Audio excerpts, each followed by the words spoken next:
Lalu apa urgensi revisi Undang-Undang TNI dan benarkah membuka peluang lebih besar kepada prajurit TNI mengisi jabatan sipil? Kita bahas bersama anggota Komisi 1 DPR RI dari fraksi PKB, Syamsu Rizal, dan peneliti imparsial Al-Araf. Selamat malam Bapak-Bapak. Selamat malam, Assalamualaikum Waalaikumsalam warahmatullahi wabarakatuh. Selamat malam Mas, Assalamualaikum warahmatullahi wabarakatuh. Baik, saya ke Pak Rizal dulu. DPR kan tetap melanjutkan pembahasan nih Pak Rizal. Revisi Undang-Undang TNI juga tetap dibahas, meskipun banyak sekali resistensi dari publik begitu. Alasannya apa nih Pak Rizal? Pertama-tama terima kasih banyak Mas Radi, Mas Al-Araf, terima kasih banyak. Yang pasti Undang-Undang TNI ini, usul revisinya ini sudah berlangsung ya kurang lebih 10 tahun lah. Dari ini adalah warisan dari periode yang lalu yang kemudian dilanjutkan tahun ini dan ini masuk menjadi prolegnas untuk tahun 2025 sekarang. Dan tentu urgensinya itu adalah bagaimana memastikan sumber daya yang ada di TNI dan juga sumber daya yang lain di negara ini bisa sebesar-besarnya dimanfaatkan untuk kesejahteraan masyarakat. Nah, terlepas dari proses itulah kemudian ada beberapa pasal yang mungkin menimbulkan interpretasi yang berbeda dari berbagai pihak. Dan ini yang mau dipertemukan.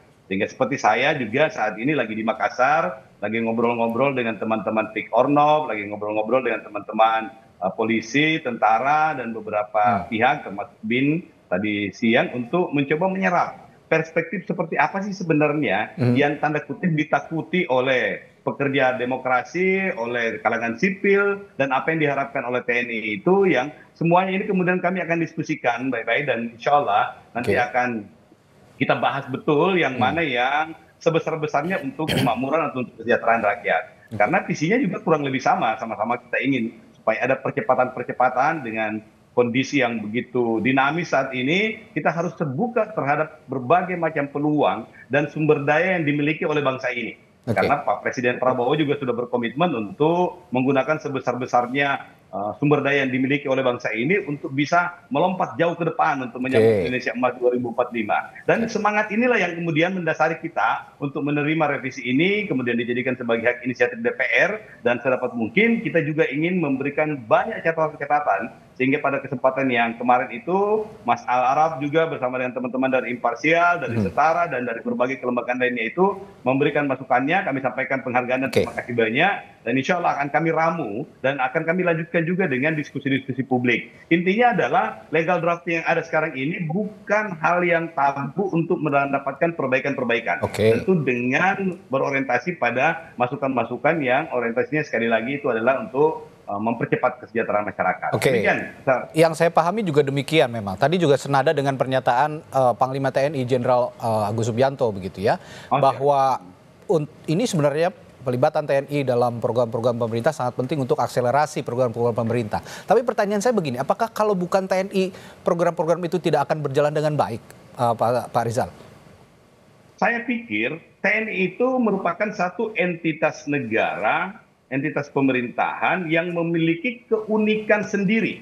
Saya pernah menjadi wakil wali kota di Makassar dan beberapa kali kita bekerja sama dengan institusi TNI. Pengerukan laut, pengerukan sedimen kanal, kemudian Kantipmas, bahkan kita minta bantuan, minta pendampingan dan seterusnya. Artinya ada beberapa hal yang keterlibatan TNI itu memberikan akselerasi yang positif.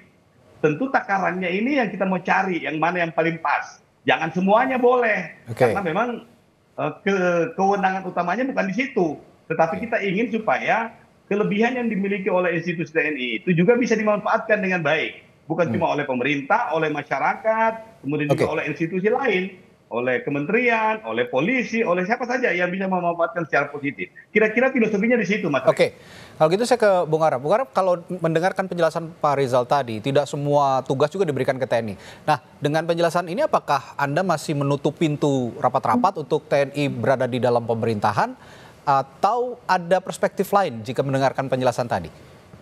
Ya, memang pada dasarnya pembentukan militer di negara manapun, termasuk di Indonesia dalam TNI adalah memiliki fungsi sebagai alat pertahanan negara. Jadi militer direkrut, dilatih, dan dididik sebagai alat pertahanan negara untuk menghadapi kemungkinan perang. Itu sebagai raison d'être-nya militer. Karena itu Undang-Undang TNI 34 2004 ketika dibentuk adalah untuk memastikan agar TNI menjadi profesional. Kalimat TNI profesional itu diatur di dalam pasal 2 Undang-Undang TNI 34 2004. Apa Oke. yang dimaksud dengan profesional adalah TNI harus menjalankan fungsinya sebagai alat pertahanan negara, TNI tidak boleh berpolitik, TNI tidak boleh berbisnis, TNI harus sejahtera, TNI harus menghormati hak asasi manusia. Oke. Itu ditegaskan dalam pasal 2 Undang-Undang TNI 34 2004. Hmm. Ini berbeda dengan militer pada masa Orde Baru yang diletakkan dalam konstruksi politik, di mana militer pada era itu adalah sebagai tentara politik, tentara pretorian. Tetapi sejak Undang-Undang TNI 34 2004, misi dan keinginan membangun TNI bukan lagi tentara politik, tapi adalah tentara yang profesional. Oke. Apa konsekuensi dari tentara yang profesional yang diatur dalam pasal 2 adalah maka penghapusan dui fungsi TNI. Salah satu yang dihapus dari fungsi TNI adalah TNI tidak aktif, tidak boleh menduduki jabatan sipil. Itu komitmen reformasi, itu mandat reformasi, tidak bisa ditawar-tawar. Supaya apa? Supaya militer benar-benar menjalankan fungsinya sebagai alat pertahanan negara. Setelah Oke. 20 tahun ini, secara normatif aturan itu masih berlaku. Nah, sekarang rancangan undang-undang TNI ingin merubah aturan itu dengan menempatkan TNI aktif di luar di dalam jabatan-jabatan sipil. Ini Ya. sudah pasti akan melemahkan profesionalisme TNI karena secara prinsip pasal 2 Undang-Undang TNI menjelaskan bahwa fungsi utama TNI adalah sebagai alat pertahanan negara, Pertahanan bukan negara. duduk di Oke. jabatan sipil. Dan ketika direkrut adalah sebagai alat pertahanan negara. Ya. Jika dan kalau mereka mau masuk ke dalam jabatan sipil, maka mereka harus pensiun dini dulu. Itu diatur di dalam pasal 47 Undang-Undang TNI 34 2004. Karena itu DPR dan pemerintah tidak perlu pusing untuk menambah jabatan-jabatan sipil lain. Kan secara tegas Undang-Undang TNI sudah membolehkan. Ya Oke. kalau mau masuk ke jabatan sipil, pensiun dini dulu. Kalau Oke. Anda masih aktif, berarti Anda mengembalikan dui fungsi TNI. Apa Oke. arti dui fungsi itu adalah ketika fungsi militer itu bukan hanya pertahanan, tapi keluar dari konteks pertahanan. Duduk di jabatan sipil adalah keluar dari fungsi-fungsi pertahanan. Jadi menurut saya DPR sebenarnya cukup sangat memahami apa filosofi rasiologis Undang-Undang 34 2004 adalah untuk memastikan profesionalisme. Oke.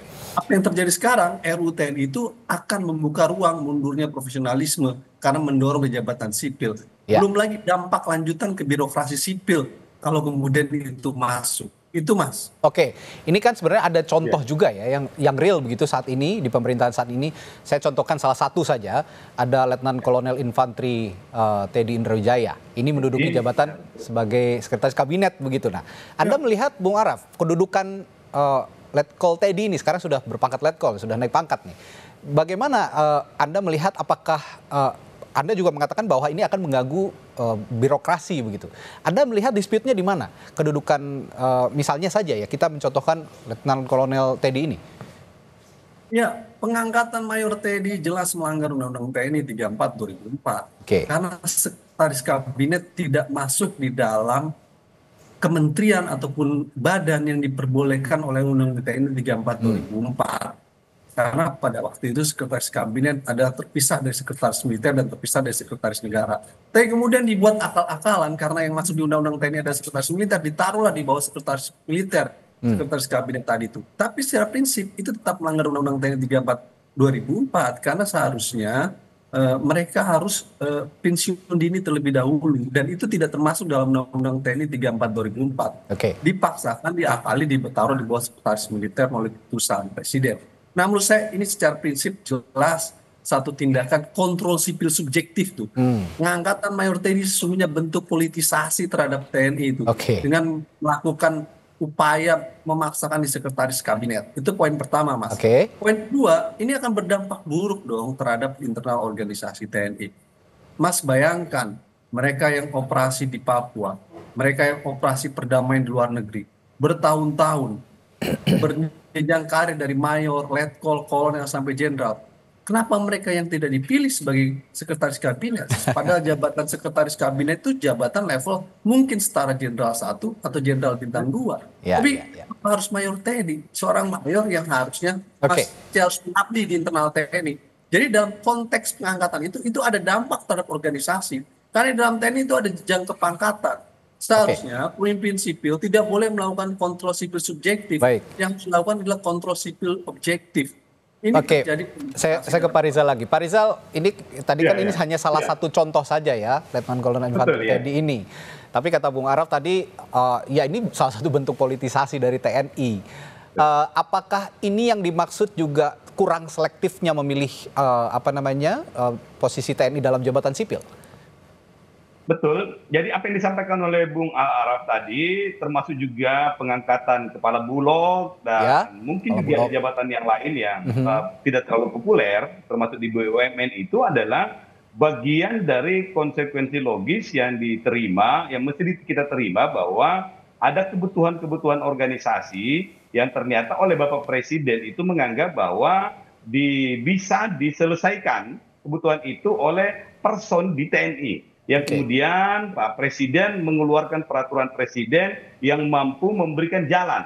Jadi ini dalam sudut pandang tertentu boleh disebut sebagai akal-akalan, tetapi dalam kebutuhan organisasi mungkin saja ada aturan-aturan tertentu yang kemudian itu digunakan untuk melegitimasi atau mencarikan jalan yang secara konstitusional itu bisa dimengerti. Kan ada kebutuhan-kebutuhan, ada crash program yang mesti kita capai.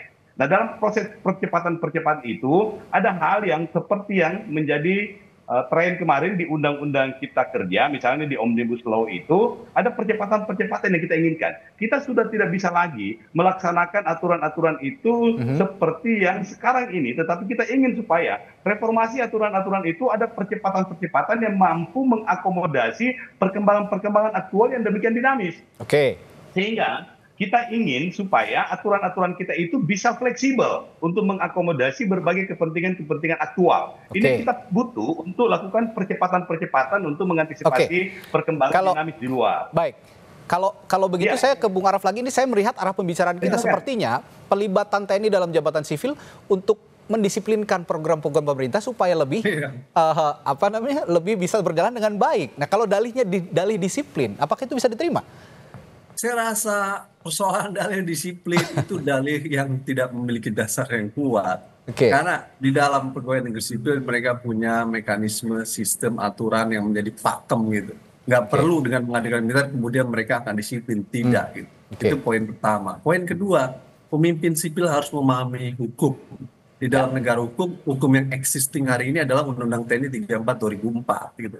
Dalam konteks itu kepala bulog, sekretaris kabinet tidak masuk diatur dalam Undang-Undang TNI 34 2004. Nggak bisa dipaksakan karena alasan kebutuhan kemudian hukum dilanggar. Kalau itu yang terjadi, kita bukan negara hukum, tapi kita negara kekuasaan. Kita bukan Reichsstaat, tapi kita Machtstaat. Nggak bisa dengan atas dasar kebutuhan kemudian undang-undang ditabrak dan dilanggar. Tidak ada alasan itu. Menurut saya tetap ada Undang-Undang TNI 34. Jadi artinya ini tugasnya Pak. Soal kebutuhan, saya nggak yakin soal kebutuhan itu, Mas. Soal kebutuhan itu, bulog atau sekretaris kabinet, banyak mereka yang memiliki kompetensi yang lebih untuk bisa menduduki jabatan itu. Ini bentuk militerisasi sipil di dalam ruang-ruang kehidupan sipil yang kita sebut ada normalisasi militer dalam kehidupan sipil dalam negara demokrasi. Kalau ini dibiarkan, kita bisa masuk jurang otoritarianisme baru. Ini bahaya. Baik, ini berarti tugasnya Pak Rizal juga ini untuk memoderasi lagi nanti di DPR karena masih dalam pembahasan supaya Undang-Undang TNI revisi Undang-Undang TNI ini memberikan perspektif yang paling moderat kepada publik, yang paling bisa diterima oleh publik, dan yang paling penting tidak menyalahgunakan jabatan TNI dalam jabatan sipil. Terima kasih Pak Rizal, Bung Araf telah berbagi informasi dan perspektifnya di Sapa Indonesia Malam.